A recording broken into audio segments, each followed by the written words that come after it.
Get off my land right now. This is your first and last warning. The words tore out of me before I even realized I was shouting. But they didn't run. They didn't flinch.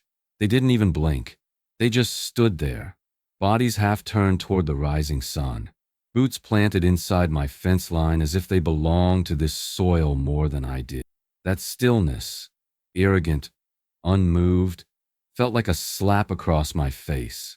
This land holds my family's footprints, sweat, prayers, and mistakes. My father's hands built the very fence these two strangers were trespassing on.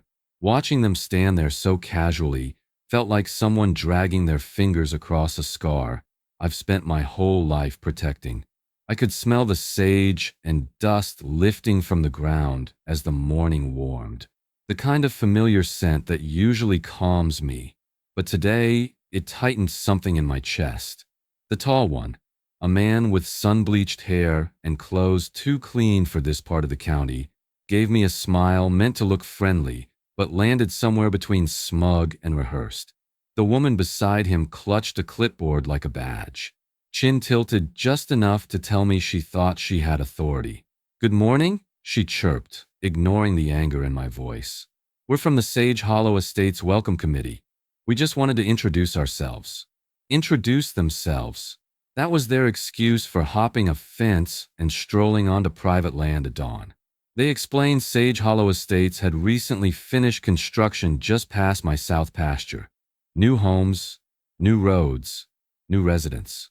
"You must be excited to be part of the community," the man added, looking around my ranch like he was already assessing what needed to be changed. I didn't answer.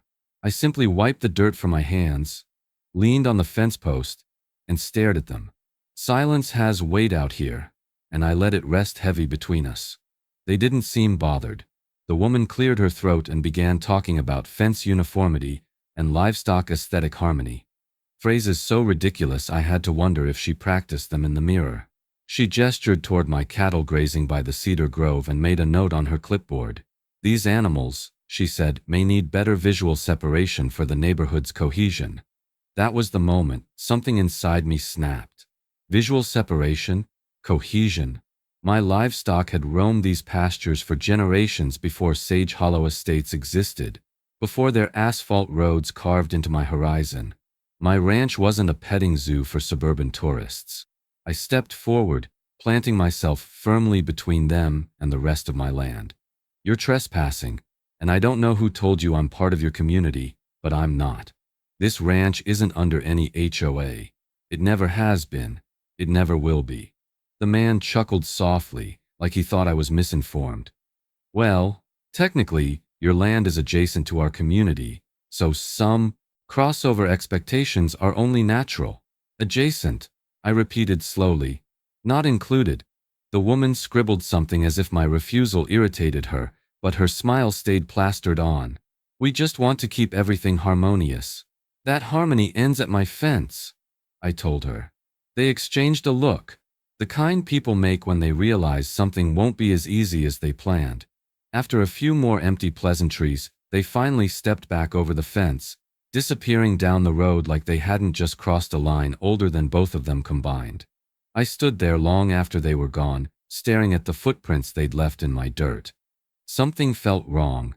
This wasn't neighborly curiosity. This was the first poke of something deeper, something calculated. And just when I tried convincing myself I was overreacting, the sun dipped, the night rolled in, and a soft mechanical hum floated above my barn. When I stepped out to look, a drone hovered low, its red camera light blinking like a warning I hadn't learned how to read yet. "Open the gate, ma'am. HOA inspection." The man's voice cracked across my yard like a whip. I hadn't even finished my morning coffee before I heard the gravel crunching under unfamiliar tires.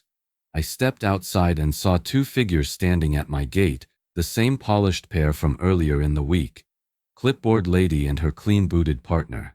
The second the taller one tried to slide his foot under the gate latch, I slammed it shut so hard the metal rattled, and their clipboard nearly jumped out of her hand. The look on her face told me everything. She thought she owned me. Or worse, my land. Their tone wasn't friendly this time. It wasn't neighborly. It was possessive, the kind of voice people use when they've already decided what you should be, not who you actually are. I could feel my heartbeat in the palm of my hand where it rested against the gate, steady and slow, the kind of steady that only comes when you're past irritation and inching toward anger. The morning air smelled like diesel and hay, familiar comfort clashing with their foreign arrogance. "We need to enter your property for an inspection," clipboard lady said, lifting her chin as if she expected me to salute her. "Sage Hollow is working toward full neighborhood alignment, and we're here to ensure you're properly integrated." I raised an eyebrow. Integrated into what exactly? They didn't hear the warning in my voice, or maybe they ignored it. The man stepped forward, tapping his bad-shaped name tag. "Fence uniformity review, livestock visibility compliance check, standard procedure." "Standard for who?" I asked sharply. He didn't answer. Instead, he leaned sideways, angling his phone over the gate to snap photos of my barn. Without asking, without hesitation, like he had every right to document my life. The shutter clicks echoed off the boards like small, disrespectful slaps. My jaw tightened.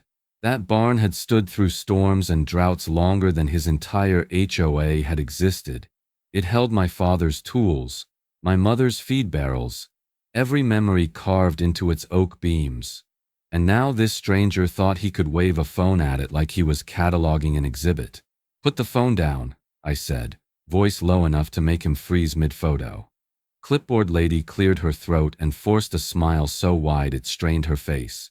"Ma'am, we're simply trying to keep our community cohesive. For property values. For peace. Peace doesn't start with trespass," I said. "And it doesn't start with you photographing property you don't own." Her smile barely twitched. "We need you to attend our community improvement meeting this Thursday. Attendance is mandatory." The word mandatory hit me wrong. Real wrong. "Mandatory for who?" I asked again, slower this time. "For all residents of Sage Hollow Estates," she replied. "That's your problem," I said, leaning in so she couldn't pretend she misunderstood. "I'm not part of Sage Hollow. I don't pay your dues. I don't follow your rules. My land isn't under your jurisdiction. Never has been. Never will be."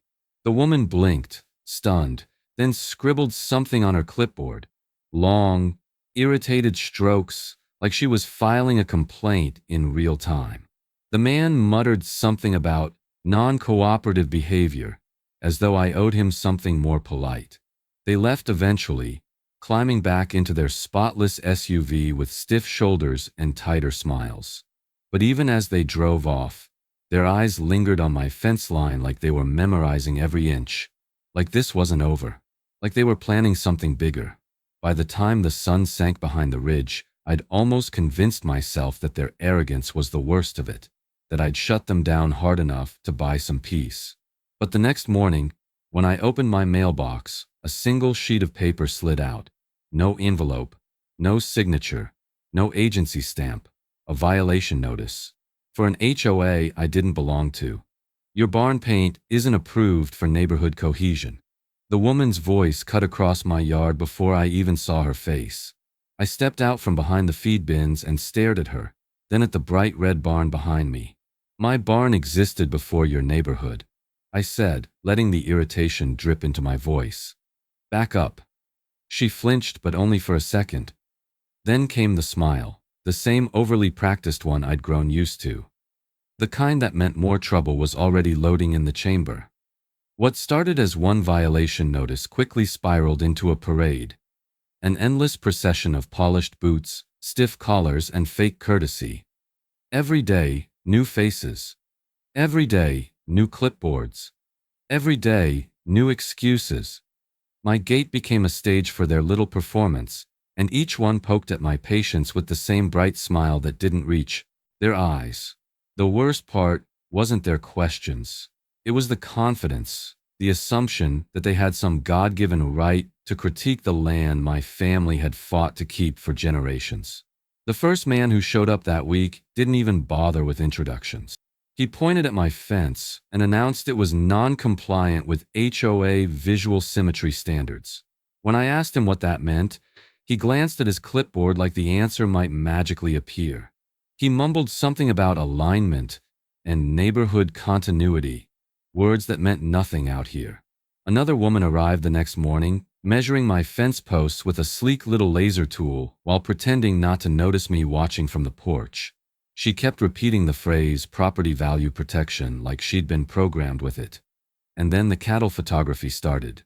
One guy, mid-40s, sunglasses, stiff khakis, stood outside my pasture snapping pictures of my grazing herd like he was collecting evidence for a textbook.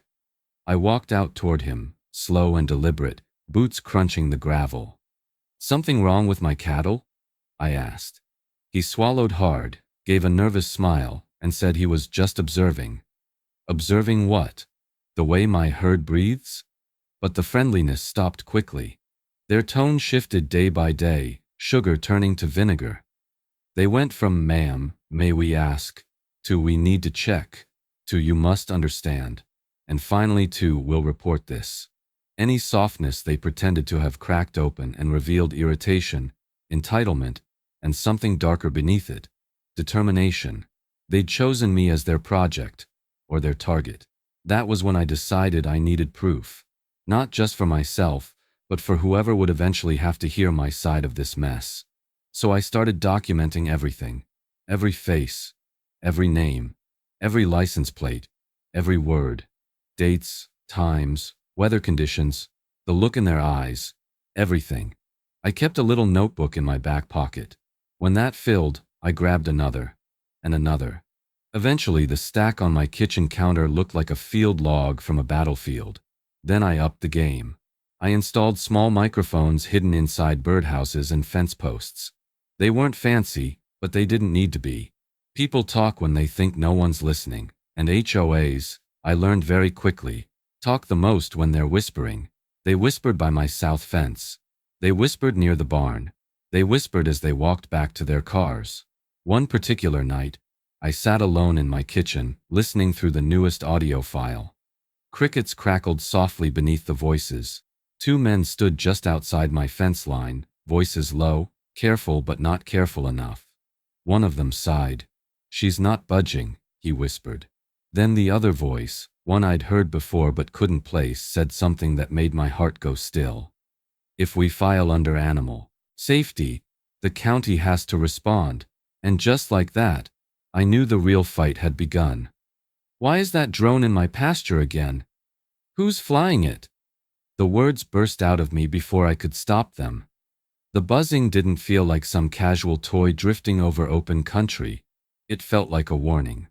A reminder that someone out there believed my privacy, my space, and my land were theirs to pick apart whenever they pleased. The drone dipped low, hovering just 20 feet above my barn roof. Its little red camera blinking like an unblinking eye.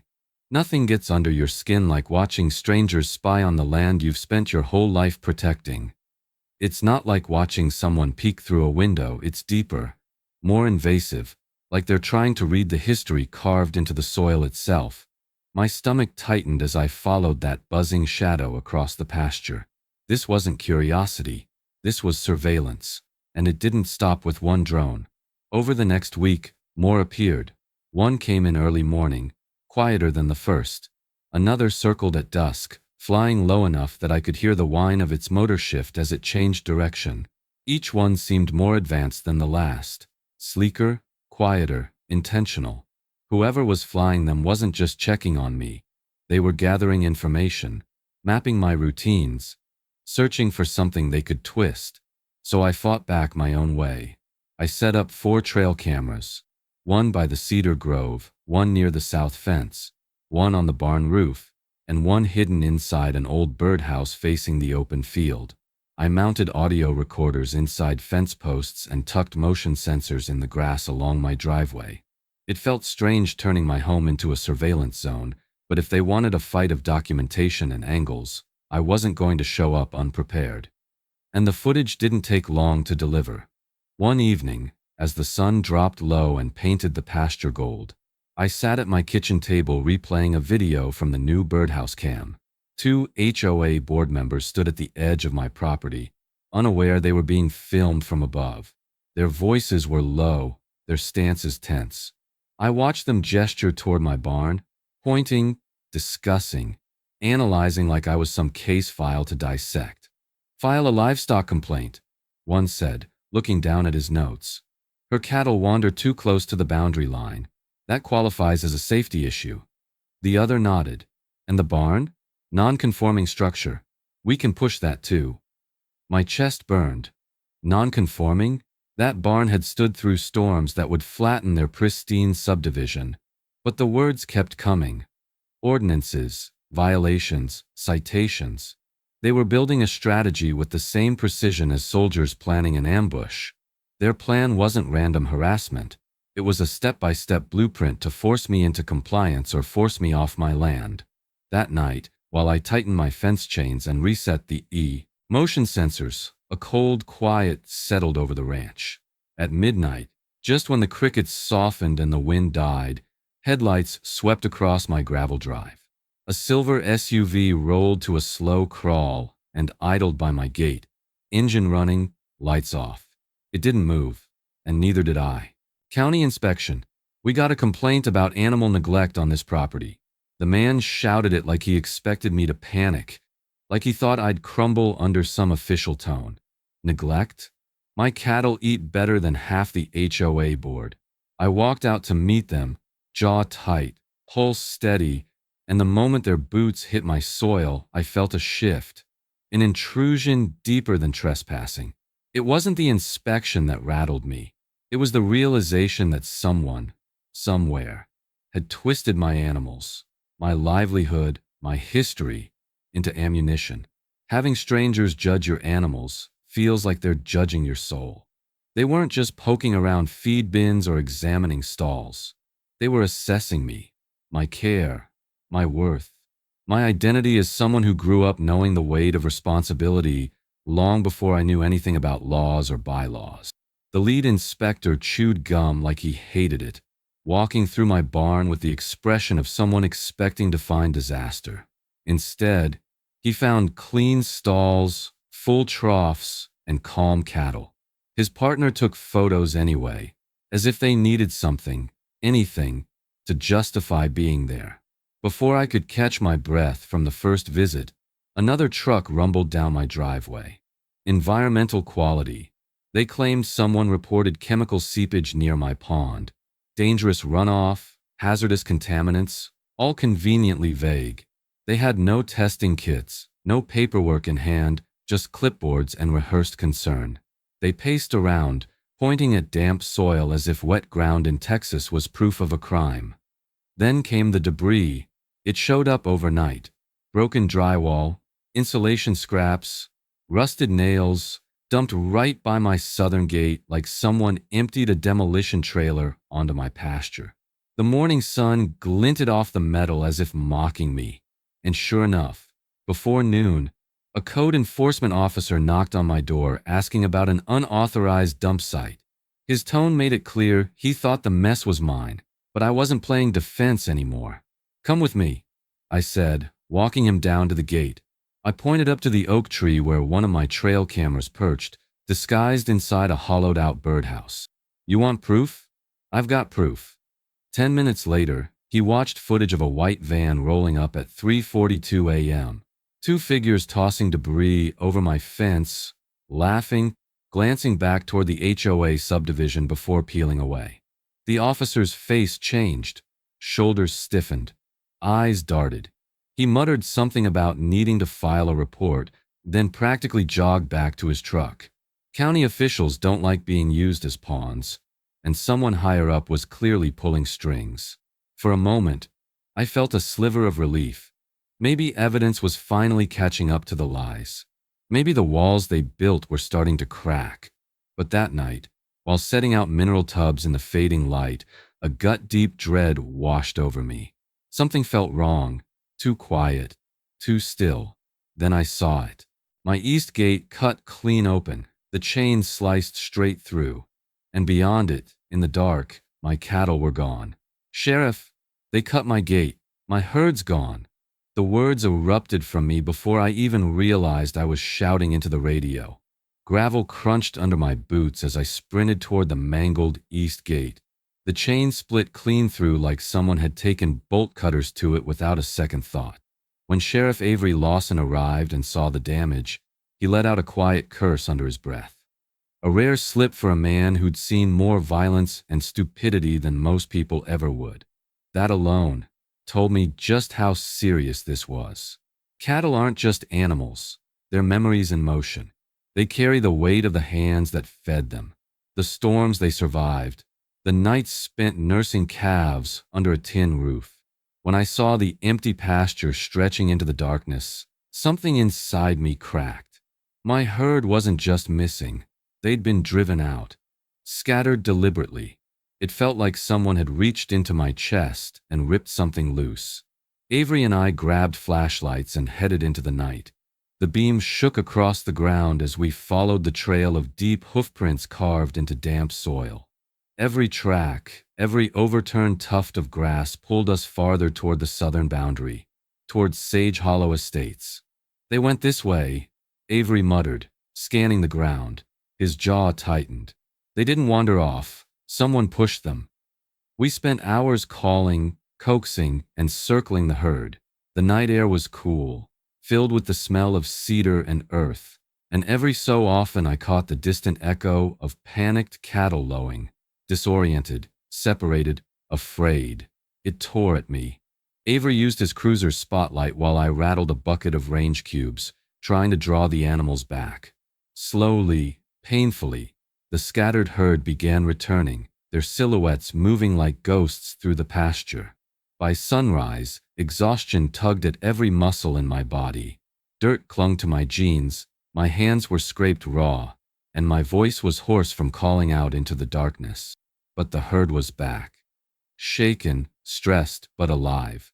I leaned against the fence, catching my breath, when Avery approached, his face carrying the weight of something heavier than the night we just endured. "Claire," he said, lowering his voice. Something else came in. He glanced toward his cruiser and motioned for me to follow. We had a leak. My stomach dropped. "A leak?" Avery opened the passenger door and pulled out a small flash drive sealed in a plastic evidence bag. One of their own. A new HOA board member. Young guy. He came to the station late last night, shaking, scared, said he couldn't live with it anymore. Avery handed me the bag. "He gave us this." We stepped into the shade along the barn as he continued. "It's a recording. Richard Hale, the HOA president, was caught discussing a plan to contaminate your pond." He paused, letting the words settle like a blow. "Enough synthetic fertilizer to trigger an EPA emergency designation." I felt the world tilt. They wanted the EPA to seize my land. I whispered. Avery nodded grimly. "If the pond tested toxic, the county could condemn or rezone sections of your property. It's slow, sneaky, and almost impossible to fight unless you know exactly what's happening." He looked down at the ground. "They weren't just harassing you. They were planning to take everything." I stared at the flash drive in his hand. It felt like a bomb, silent, small, but powerful enough to shatter everything. Before I could respond, before the shock fully sank in, my phone rang in my pocket. I answered without thinking.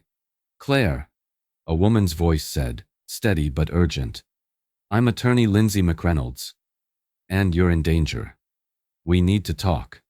"They want you gone, Claire, permanently." Those were the first words attorney Lindsay McReynolds said to me after I explained what had happened.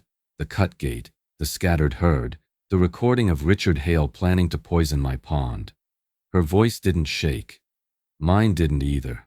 "Then I better get organized," I told her.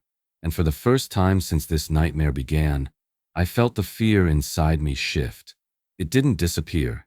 It solidified, hardened, the way the earth does under drought and storm. Cracked but unbroken. I'd spent most of my life fixing what I could touch. Broken fences, stubborn calves, rusted hinges. But this fight wasn't about mending wood or tightening wire.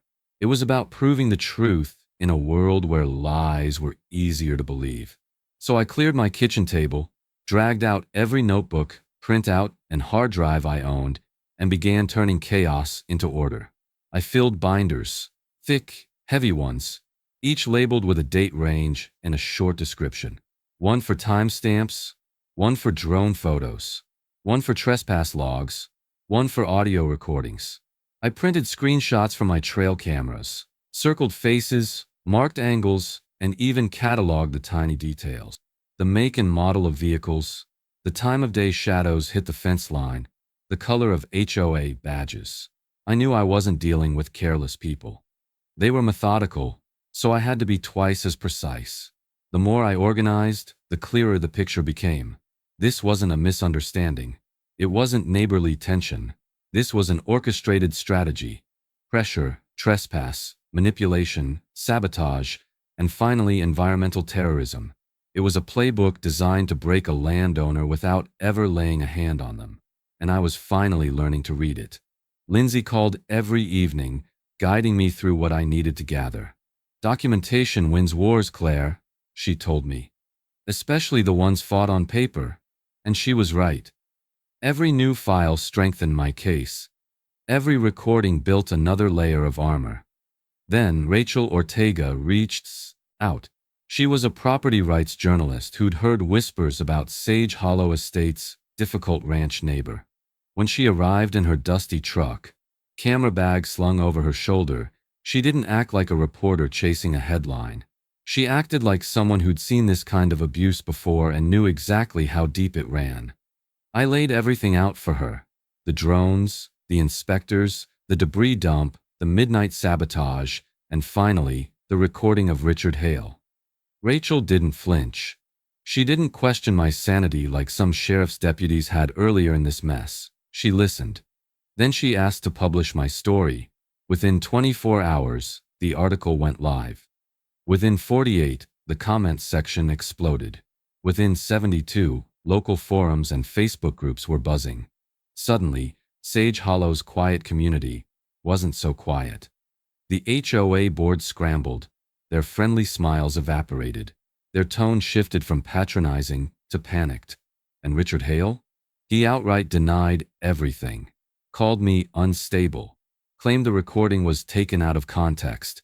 Suggested I was overreacting to healthy community oversight. But evidence doesn't lie. And every time he doubled down, I added another sheet to the binder labeled Hale. Deception. The HOA members stopped coming to my fence after that. Not because they respected me, because they were scared. Scared of exposure. Scared of accountability. Scared that the rancher they tried to bully into silence had a louder voice than all their bylaws combined. One evening, as I was punching holes in another stack of printed still frames, I heard the low rumble of an engine outside, a sound that sent a cold ripple down my spine. I walked to the porch and saw it, the same silver SUV that had lingered by my gate during the drone nights. But this time, it didn't idle in the shadows. It rolled slowly down my drive, stopped at the bottom of the porch steps, and the driver stepped out with both hands raised. You want to beat Richard? Make him think you're building something bigger. Those were the first words out of the silver SUV driver's mouth. Brian Lee, the same man who once tried to convince me to sell my land. He stood there with his hands raised, breathing hard like he'd just outrun his own conscience. He only understands one thing, he said. Pressure. Show him something he can't control. I didn't trust him fully, but I trusted what desperation looks like. And Brian looked desperate enough to tell the truth. His plan was simple, bold, and exactly the kind of psychological shift this fight needed. So the next morning, just after the first streak of sunlight hit the ridge, I walked down to the equipment shed and placed my hand on the cold steel of my father's old backhoe. Dust and rust clung to it like memory, and when I turned the key, it roared to life with a sound that felt like thunder waking up. All right, I muttered, gripping the wheel. Let's give them something to talk about. And that's when I fired up the backhoe.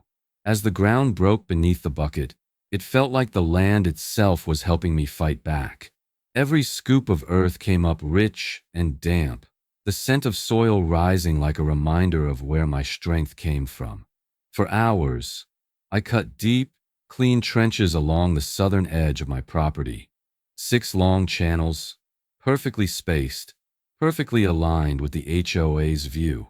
From a distance, it looked like the start of a major project. Foundation work, pipeline installation, or, if you had a paranoid mind, development. Before digging, I'd filed a proper trenching permit with the County Agricultural Board. Legal.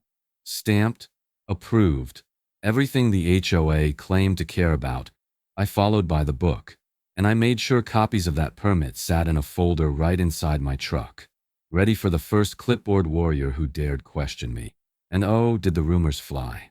By noon the first day, a white SUV slowed by the ridge, a woman inside raising her phone to take photos. By evening, neighborhood group chats were buzzing. Rachel texted me, "Half the county thinks you're building something huge." I smiled and texted back, "Let them think." The next morning, another HOA member wandered down the road, pretending to check the boundary line, but his eyes kept drifting toward the trenches. I didn't wave. He didn't smile. Then night fell, and that's when things got interesting.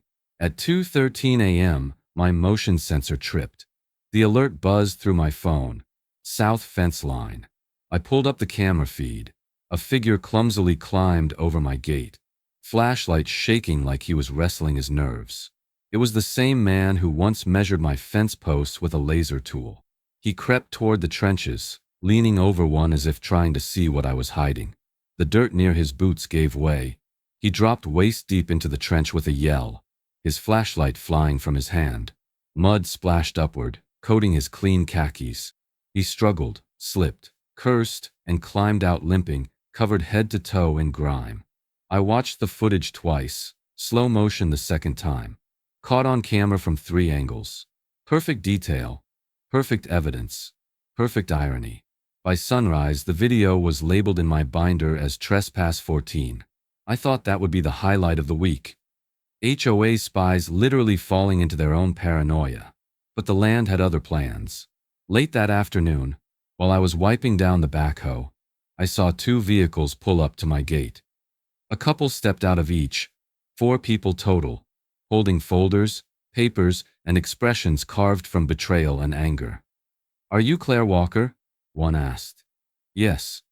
They exchanged a look, then held up thick packets of documents. "We need to talk.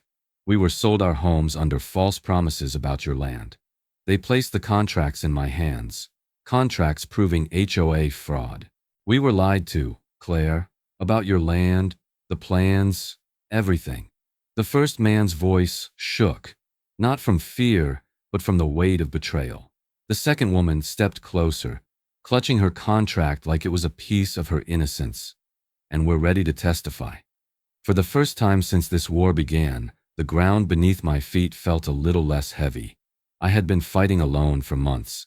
Every drone, every trespass, every attack aimed squarely at me. But now strangers were stepping forward, turning their anger toward the real enemy.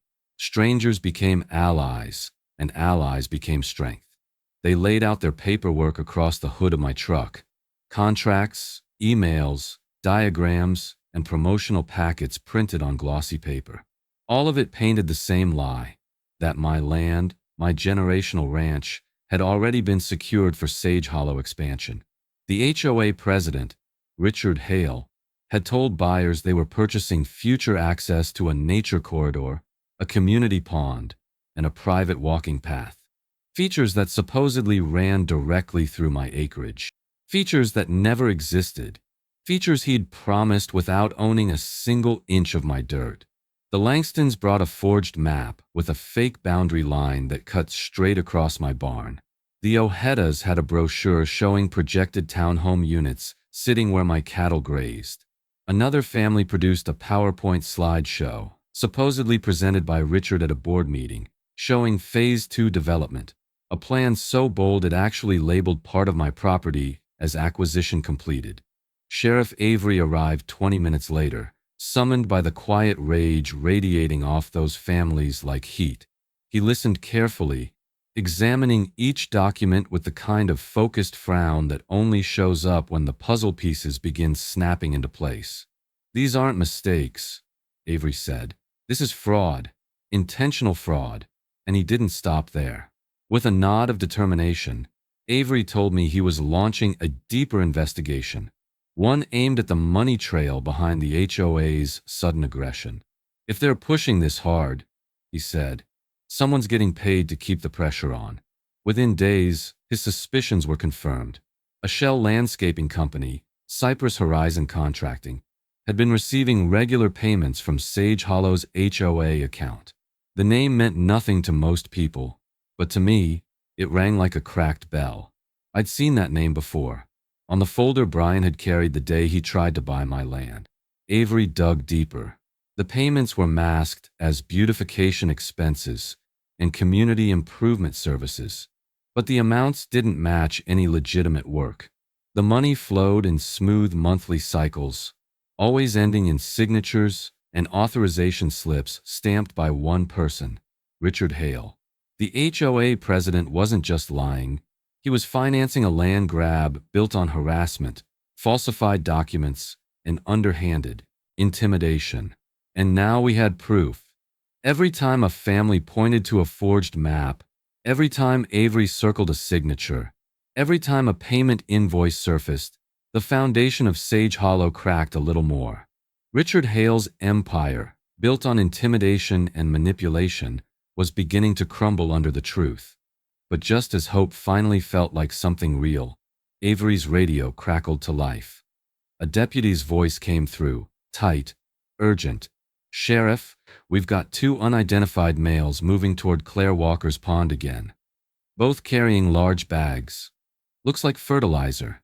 The air around me stilled. They were coming back. And this time, they weren't creeping. They were committing. "All rise."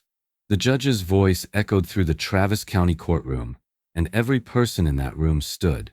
I walked forward, the soles of my boots clicking against the polished floor, carrying the binder that held my last 7 months of hell. It felt heavier than anything I'd ever lifted on the ranch. Not because of its size, but because every page inside it represented a moment someone tried to break me, a moment I refused to bend.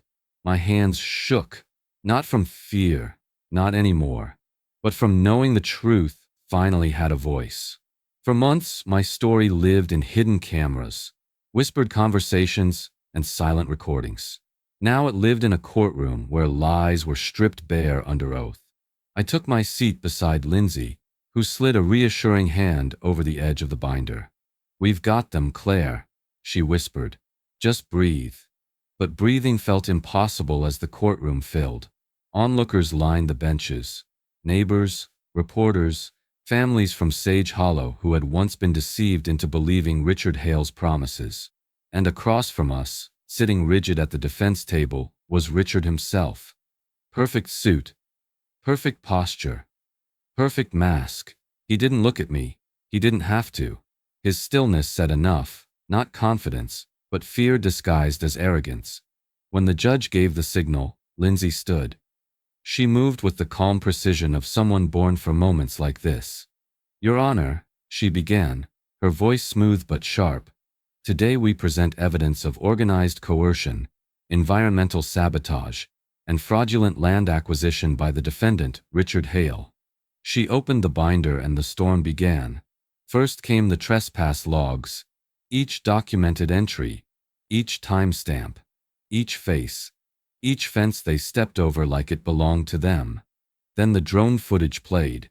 Gasps rippled through the courtroom as everyone watched machines hover over my barn, sometimes inches from the roof, sometimes drifting slow and deliberate over the pond. The judge leaned forward, eyes narrowing. Richard shifted in his seat for the first time. Then came the audio recordings. On the speakers, Richard's voice crackled to life, cold, calculated. "If we contaminate the pond, the EPA will have to step in. Once the land is reclassified, she won't have a choice. We push her until she breaks." Silence swallowed the room. Even the air felt heavier. Richard's attorney tried to object, claimed the audio was taken out of context, claimed it was doctored, claimed anything he could think of. But Lindsay was ready for every attempt. She countered each argument with another document, another timestamp, another piece of evidence woven into a narrative tighter than barbed wire. And then, Just as the courtroom began to settle into the rhythm of testimony and cross-examinations, the door swung open. A deputy hurried inside, whispering urgently to the bailiff, who rushed the message to the judge. Her eyebrows shot up. "Proceed," she said. Avery rose from the back of the courtroom. "Your Honor, deputies have apprehended 2 men at the plaintiff's property," he announced. "They were caught dumping large bags of fertilizer into her pond." A murmur rippled across the crowd. Lindsay's eyes sharpened. "Your Honor, may we present their statements?" The judge nodded. 2 signed confessions were handed to her. Both men admitted they were paid. Both admitted they were instructed. Both admitted the money came from one source. Richard Hale. His face drained of color. His attorney dropped his pen. The courtroom, which had felt overwhelmingly large an hour earlier, suddenly felt too small to contain everything happening inside it. My heart hammered, not in panic, but in a long-awaited sense of justice closing in. Lindsay stepped back beside me, exhaling slowly. "This is it," she whispered. Across the room, Richard's mask finally cracked. And at the front of the courtroom, the judge lifted her gavel, ready to give the verdict. "Guilty on all counts." Those 3 words cracked through the courtroom like thunder. No build-up. No hesitation. Just truth delivered clean and final. Richard's face drained like someone pulled the plug, his confidence evaporating in the blink of an eye. For months he'd smirked, dismissed, threatened, and lied. Now he stood frozen as deputies moved toward him, the cuffs glinting under courtroom lights like a promise kept. I exhaled for the first time in months. Really exhaled. The kind of breath that shakes a little on the way out, like your lungs forgot how relief is supposed to feel. Lindsay squeezed my arm, and Avery gave me a small nod from the back of the room. For the first time since this nightmare began, the weight pressing on my chest eased. Not gone, but finally lifting. Richard didn't fight as the deputies grabbed his arms. He just stared forward, jaw tight, expression hollow. The judge listed the charges again. Fraud, conspiracy, environmental tampering, harassment, attempted land seizure, and each one hit him like a hammer. When they escorted him out of the courtroom, he didn't look back. He didn't dare. The fallout hit Sage Hollow like a tornado. Within 48 hours, the full HOA board was removed. Within 72, the HOA was legally dissolved. All accounts were frozen for forensic review. Every board member faced fines for participating in or enabling Richard's schemes. And then came the federal response. The EPA opened a file so thick it could have stopped a bullet. According to Lindsay, federal charges might still come down the line. Contaminating a water source, even attempting to, isn't just illegal. It's a federal offense with teeth, sharp ones, the kind that don't let go. I walked my land the next day in a silence so different from the months before. No drones, no trespassers, no clipped voices leaving fake violation notices. The only sounds were wind through the cedar and cattle chewing lazily under the morning sun. Peace didn't just return, it settled, like the land itself finally believed it was safe again. Later that week, Brian Lee drove down my gravel lane in a beat-up truck, so old it barely held its paint. He stepped out wearing jeans and a work shirt instead of polished boots and a designer jacket. No more investor shine, no more salesman pitch. Just a man who looked like life had flipped him upside down and scraped him raw. "I quit," he said before I even asked. "The development group, the shell company, the whole mess." He rubbed the back of his neck and glanced at my barn. I didn't know how far Richard was going. I swear I didn't. But after the trial, I'm done with that world. I folded my arms, waiting. He swallowed. "I want honest work. Real work. If you'll have me." His voice cracked just a little at the end, not weakness, just truth. For the first time, I saw something real in him. Not manipulation, not guilt. Redemption trying to stand on shaky legs. "We'll start early," I said, "and I don't cut slack." He nodded. "Wouldn't ask for any." And just like that, a man who once tried to buy my land started earning a place on it. I thought that would be the end of the surprises for a while, that maybe finally the world would quiet down and let me breathe. But the universe wasn't done yet. The next morning, as I was repairing a fence post near the west pasture, my phone buzzed with an unknown number. I almost ignored it, but something told me to answer. "Claire Walker?" a professional voice asked. "Yes, this is National News Network. We'd like an exclusive interview about the fall of Sage Hollow HOA. I froze, hands still on the fence wire, because this fight wasn't just local anymore. It was about to go national. This land remembers who fought for it. That's what my father used to say when he walked the fence line at dawn, and as I traced his old path with the morning sun brushing gold across the pasture, I finally understood it in my bone. And so does everyone watching. The words slipped out quietly, carried by the soft wind that drifted through the cedar branches. For the first time in months, the air felt clean, untouched by engines, drones, or the stink of sabotage. Just peace. Real, earned peace. Every fence post I passed was a reminder of the nights I stood guarding them, the days spent documenting every trespass, the mornings patching what others tried to break. Now the wire glimmered with dew instead of fear, and for the first time in a long time, I could breathe without waiting for the next hit. Rachel published her full report that week. Not a small article, a full investigative piece that spread across every major outlet faster than wildfire on dry grass.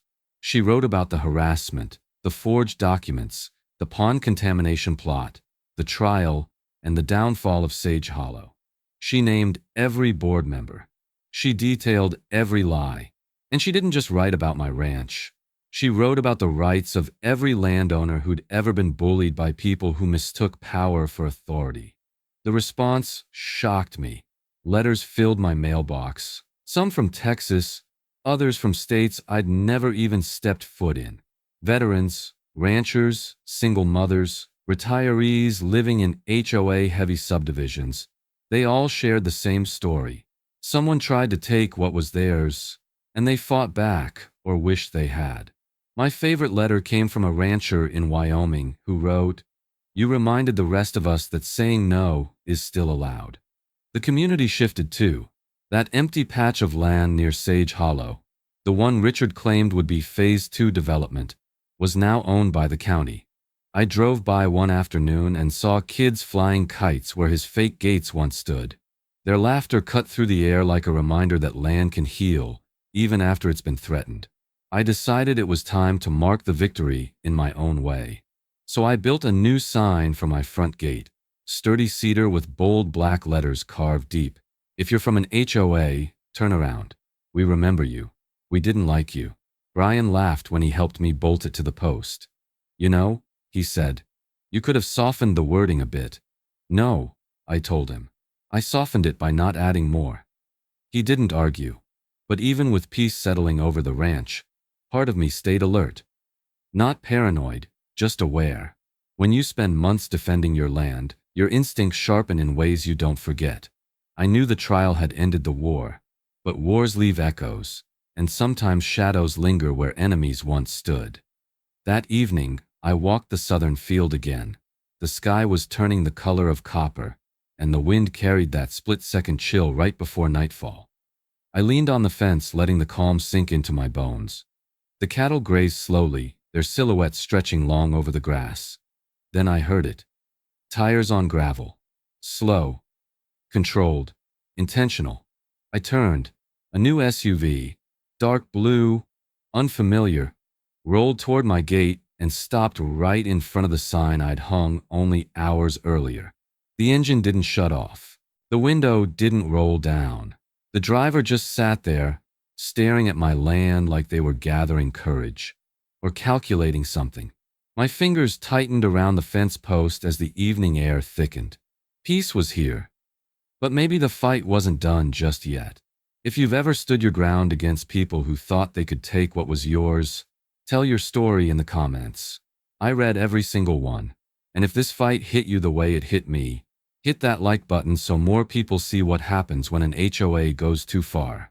Make sure to subscribe, because the next story is already brewing right here on this land, And trust me, you don't want to miss what comes over that fence next. Share this video with someone who knows the value of boundaries, of soil, of standing firm when you're pushed. This isn't just a story, it's a reminder that the line you protect today becomes someone else's courage tomorrow.